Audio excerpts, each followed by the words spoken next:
right, folks, what is going on? This is episode 548 of the First and Frame Rate Show. I am VF Baller. Over here, we talk about Georgia Southern and Atlanta Falcons football. And I know I have my Georgia Southern gear on. I have the shirt on saying we beat Nebraska this past season. I got the hat on. But we're going to talk some Atlanta Falcons because what Mack Hollins said, the reason why he signed to Atlanta is something very, very interesting. And I want to discuss this with you guys. So we're going to talk about that and give my thoughts and opinions on it. If this is your first time here, welcome. I could be found on YouTube and Rumble. I'm also on Anchor, Stitcher, Spotify, Apple, and Google Podcasts. I want to thank you guys for the support.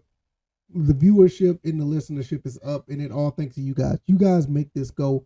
I really, really appreciate it. I cannot do it without you guys. And I'm still in the works of working on something really special.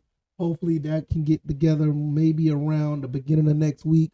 I'm working on it right now. I'm on a tight schedule. Hopefully I get it up and running for you guys. So please bear with me. I think you guys are going to like it. I think you guys are going to love it. And I can't wait to share it with you guys. So just be on the lookout for that. I want to tell you guys, you know, it's really a good thing to see when you're looking at a team transform into what you always wanted it to be. And when you start to see it happen, a lot of people like to change their tune about certain things because things are starting to be a little positive. People start to get real quiet that was negative because they don't have much to talk about. But people like myself, a few other content creators who see things a couple of months or maybe a year or two ahead, talked about a lot of things Mack Hollins said. And I want to get that across you guys on this podcast today. Mack Hollins was in a recent interview with Ashton Edmonds. If you don't know who he is, he's a Falcons feature reporter. I'll have the link down in the description to the article of the interview so you guys could get you could read the whole story behind why Mack Hollins decided to sign with the Falcons. But in that interview, he said something very, very interesting. I believe he dropped a few gems in there that the content creators that you may know and love, and you know the good ones out there, you know the ones that are out there, there's no reason to start naming. If I start naming, I'll name a whole bunch of them, but most of the content creators are very good at what they do when it comes to talking about the Falcons for the most part. They said a lot of things that Mack Hollins is saying, but I'm going to touch on a few of them in this one. So I'm going to scroll down while I'm looking at the article, and I'm going to give you my thoughts and opinions. Mack Hollins is coming off of a career year with the Raiders. Obviously, 2022, he had 57 receptions, almost 700 yards, 4 touchdowns. He's entering his 7th season, and he was looking for a new place to work to play. And he felt like the Falcons checked all the boxes. So off the rip, he wanted to come to the Falcons. And I thought that was really interesting. But this is the first thing that he said that's really interesting. One gem that he dropped. And this is something that me and other content creators have been talking about.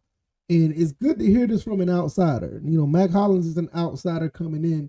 And you probably heard this from Jonnu Smith as well, the tight end that we just signed. This is what he said. He said, the opportunity to play here, win games, and be coached at a high level. That last part, be coached at a high level. Coach Arthur Smith is starting to be regarded as one of the better coaches in the NFL. You may not want to say anything about it, or you may not want to believe it because of the 2-7-10 records. But when you look at the 7-10 records based on what has happened with those teams or what was those teams made of, there's no way we should have won 7 games with those rosters. I mean, everybody could admit to that for the most part. Nobody's going to say, oh, we should have went 10-7 instead of 7-10, or we should have won 12 games, we only won 7. No, people were saying we was going to win anywhere between 2 and 4 games both seasons. So imagine what you're going to have when you get the talent like a Mack Hollins or others into this into this franchise. What will happen? He also said that's kind of how I made my decision between me, my girlfriend, family, and figuring that out. So he wants to be coached at a high level. He want to win games. people in the NFL kind of know what's going on here with the Falcons. And a lot of us content creators have been saying this for a while now. It's going to take time to make things happen. Some people wanted, the Falcons to win a Super Bowl after the first year that Coach Smith was here, the second year. And I understand you want to have high expectations, but we have to be honest with ourselves.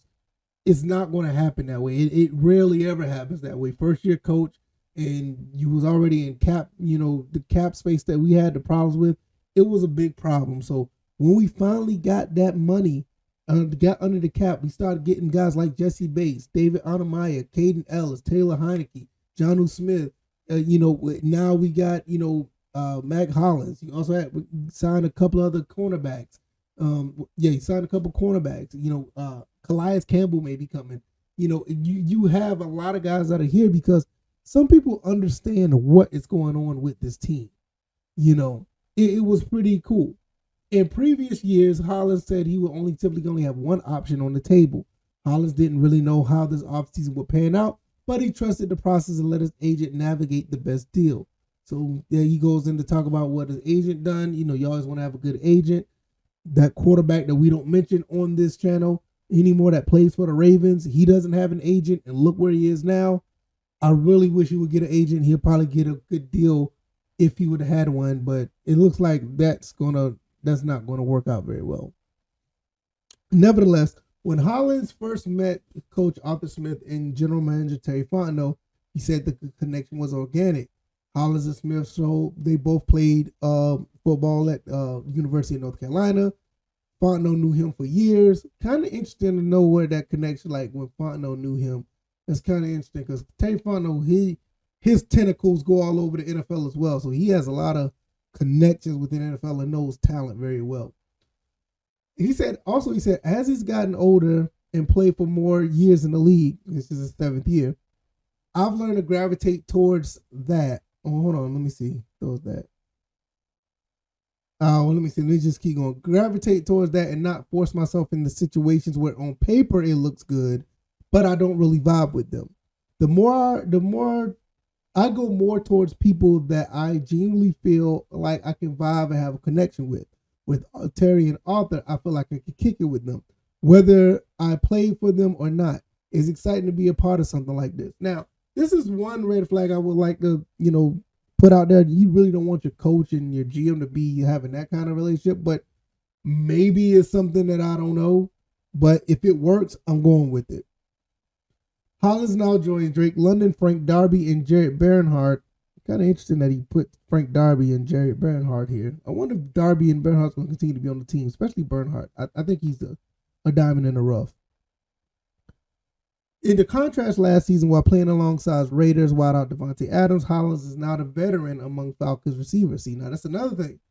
I did not realize that he was be the veteran, even though I know we have a young team, but it just came across just then. It just hit me that, yeah, he's going to be the veteran of 7 years. He's only 29. I mean, he's still fairly young in the league, and you probably have another good 4, 5, 6 years left. Depends on how the Falcons use him, which at the moment he doesn't know. He said the Falcons haven't told him exactly how they plan to use him in the system, but whatever he can do for this team to get us playing in February, that's what I'm going to do.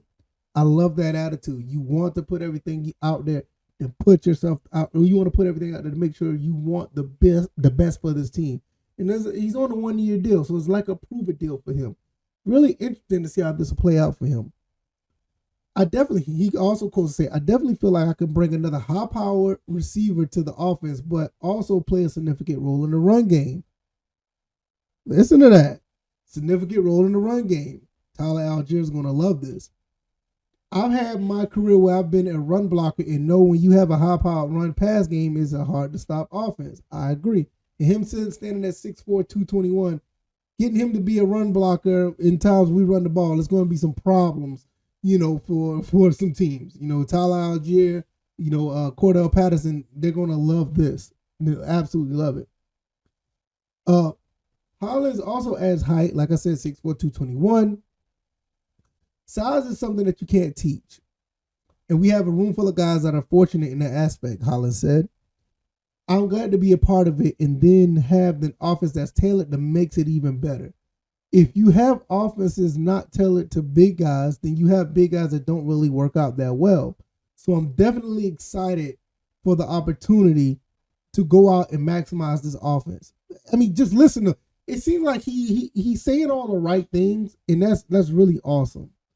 Because you know you can put yourself in a situation where things may sound okay, but I got a feeling with Terry Fontenot, Arthur Smith, and with guys like Mack Hollins, I think they're really looking into this like he could fit exactly what we want to do, and he wants to fit this scheme. He has the size, he has the makeup, and he said he's learned how to run block. He also understand how what's his name, Jacobs, the running back for the Raiders. Look how well he did. Trust me, he had to run block in that scheme as well, so that's going to work out for the Falcons very well. This is very interesting because now you got Mack Hollins. John O. Smith said he can come here and maximize his ability like he did when he was at the Titans. You already have all the other pieces here. This is a really, really good situation. And when I say he dropped some gems in this interview, you start to understand what we were saying as content creators. You're starting to hear it from other players as well, because I think Mack Hollins is like one of the first players to really come out and kind of mimic what a lot of us said. I mean, we have a really good coach. This coach is revered. People want to play for him. You now have the money to acquire players that want to play for him. And when they come to play, they're saying some of the same things that we were saying. Not saying that we're the only ones that said it, but we're trying to let people understand or get people to understand that what we have here is actually really, really special. And hopefully we'll turn it into wins. And like what Mack Hollins says, if he can get the guys help the team play in February, I'm all for it and I'm here for it. If you like this commentary, hit the like button, share this podcast, subscribe to the channel if you haven't already. Let me know what you guys think. Is Mack Hollins on to something, or you think he's tripping? You're still a little skeptical? You're on the wait and see approach? Or you like saying, okay, the time is now? Let me know what you guys think. I think that we're still on the path. It's similar to wait and see, but based on all these moves we made, it looks like the Falcons are trying to do something really special. So let me know what you guys think. If you want to, I can be found on YouTube and Rumble, also Anchor, Stitcher, Spotify, Apple, Google Podcasts. Be on the lookout for the huge update to the show sometime in next week. I am still working on that, and I want to get up out of here so I can work on a couple of things when it comes to this show and my other channel. If you haven't known what my other channel is, it's the VF Cast channel. I talk about gaming. If you see this in the background, I have a lot of gaming stuff. It's a little cluttered. I got some more gaming stuff over there. It's all over the place. But nevertheless, we'll talk about that another time. All right, y'all. I'm going to get up out of here. Y'all take it easy, and y'all be blessed. Peace.